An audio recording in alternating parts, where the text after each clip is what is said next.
Coucou les amis, je vous retrouve avec l'interprétation du thème astral de Simone Veil. Donc ça a été un thème qu'on m'a demandé. Donc elle est Cancer, ascendant Lion. Donc ici on a un soleil dans le signe du Cancer à côté de Pluton dans la maison 11. C'est une personnalité qui a une capacité de réussir, de diriger, de briller en société, donc dans la maison 11, mais avec une énergie du Cancer, c'est-à-dire où la famille, la protection, l'importance de la famille, de la femme, de l'énergie de la maternité ou de la maman va être très importante pour elle. Un soleil à côté de Pluton, ça donne une personnalité qu'on peut qualifier de charismatique. Elle était ascendant Lion, donc elle avait déjà cette énergie du leader chez elle, la capacité à diriger.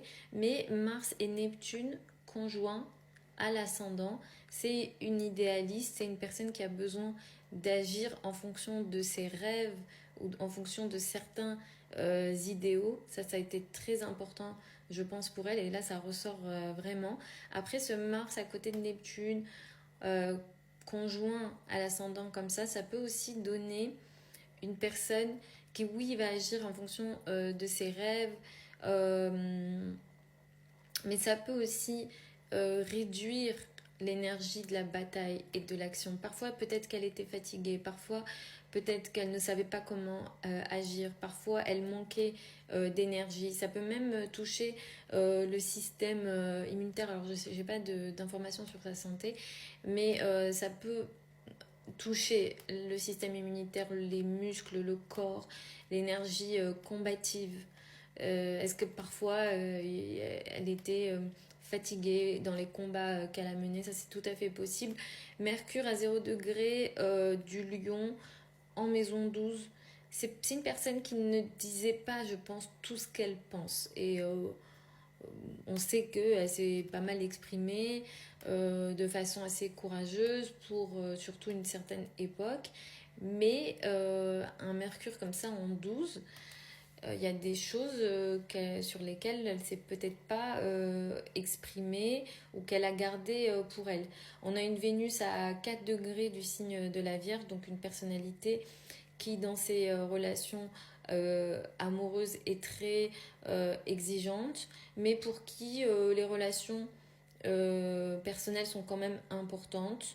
Elle accordait une importance alors aux femmes, mais à l'énergie féminine d'une manière générale, avec une Vénus dans la Lune, surtout que la Lune est en 5 aussi, c'est le peuple aussi, le peuple en général qui est important pour elle. Vénus prend quand même un carré de Saturne et la Lune prend un carré de la conjonction Uranus-Jupiter. Au niveau de ses relations amoureuses, je pense que ça n'a pas toujours été simple. Parce que c'est une personne qui peut-être a mis beaucoup de distance ou qui a besoin de temps ou qui crée de la distance dans ses relations en général et qui est très très très exigeante et qui peut être focus sur les défauts des personnes qu'elle côtoie, surtout dans ses relations amoureuses. Une lune en Capricorne, au niveau de ses émotions, c'est compliqué. Elle n'a pas toujours réussi à exprimer ses émotions comme elle le souhaitait. Même parfois, c'est possible qu'elle ait eu des moments de pessimisme, voire de dépression avec le carré à la conjonction Uranus-Jupiter. Ça peut ici être l'indication d'émotions un peu qu'on peut qualifier d'instables et d'excessif. Ça, c'est tout à fait possible. Là-dessus, j'ai pas vraiment d'informations, mais c'est ça que ça peut indiquer. Ou des soucis peut-être avec les enfants ou le domaine amoureux. Là, il y a quand même des situations de crise. Est-ce qu'il a été aussi question de situations compliquées parce que certains risques financiers ont été pris? Ça aussi, c'est tout à fait possible. Des soucis potentiels avec tout ce qu'on peut qualifier d'argent des autres, les successions, etc. Ça aussi, c'est tout à fait possible. Est-ce que la maman, les relations à la maman ont été compliquées? Est-ce qu'elle a eu une maman froide? Est-ce qu'elle a eu une maman instable? Ça aussi, c'est tout à fait possible. Ou la relation à la maman a potentiellement été instable. Je pense qu'elle a plutôt bien vécu le thème, dans le sens où le nœud nord, qui symbolise en astrologie la mission de vie, se trouve à 27 degrés du signe du Gémeaux. Donc dans cette énergie de la parole, de la communication, des échanges. Avec le Gémeaux, je parle, je donne mes idées de manière plutôt simple, on va dire. Je ne vais pas philosopher comme en face au niveau du Sagittaire. Je vais dire les choses. Je vais aussi poser les problèmes. Je vais être peut-être un peu plus concret aussi dans la manière dont j'expose les sujets. Et aussi, avec le Gémeaux, j'ai une énergie où j'interroge les choses. En astrologie, on travaille avec des axes. Donc, on oppose l'énergie donc ici du Gémeaux en face avec le Sagittaire. Avec le Sagittaire, je suis dans l'énergie de la croyance. Ici, avec le Gémeaux, je vais interroger. Je ne vais pas croire les choses parce qu'on m'a dit d'y croire.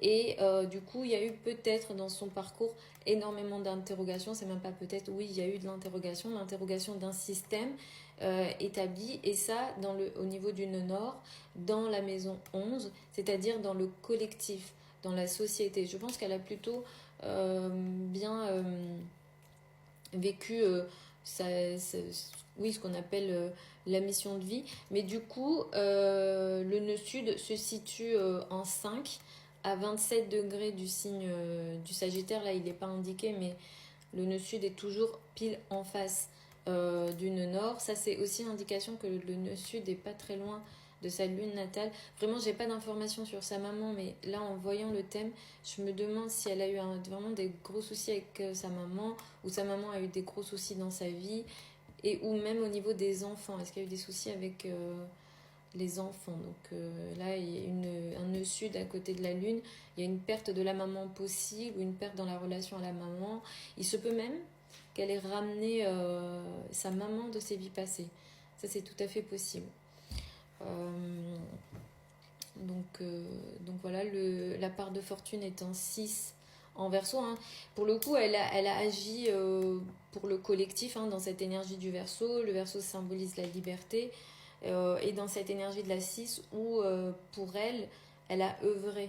Alors est-ce qu'elle a conscientisé? Je pense que oui, mais elle a œuvré pour la société, donc la maison 6 qui est très en lien avec ça. Je me demande si le papa a été très dur aussi. Autant la maman ça ressort, mais le papa aussi avec un Saturne en Sagittaire en 4. Les racines familiales sont très dures, sont conservatrices, sont vraiment rigides.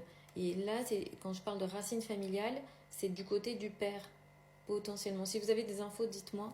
Et des racines familiales qui se veulent étrangères et peut-être proches de la religion, mais Saturne en Sagittaire, c'est une religion qui bride, qui rend les choses un petit peu compliquées. Voilà les amis, j'espère que c'est une interprétation qui vous a plu. Vous avez mon lien au niveau du profil si vous souhaitez une consultation privée avec moi. Pour celles et ceux qui veulent apprendre l'astrologie avec moi, la prochaine session de formation, elle démarre au mois de septembre, le 4 septembre précisément. Vous avez les informations sur mon site internet, le programme et les modalités d'inscription sont sur mon site internet. Et pour les consultations, les délais actuels sont de 2 à 3 semaines. Je vous embrasse et puis je vous retrouve lors d'une prochaine vidéo.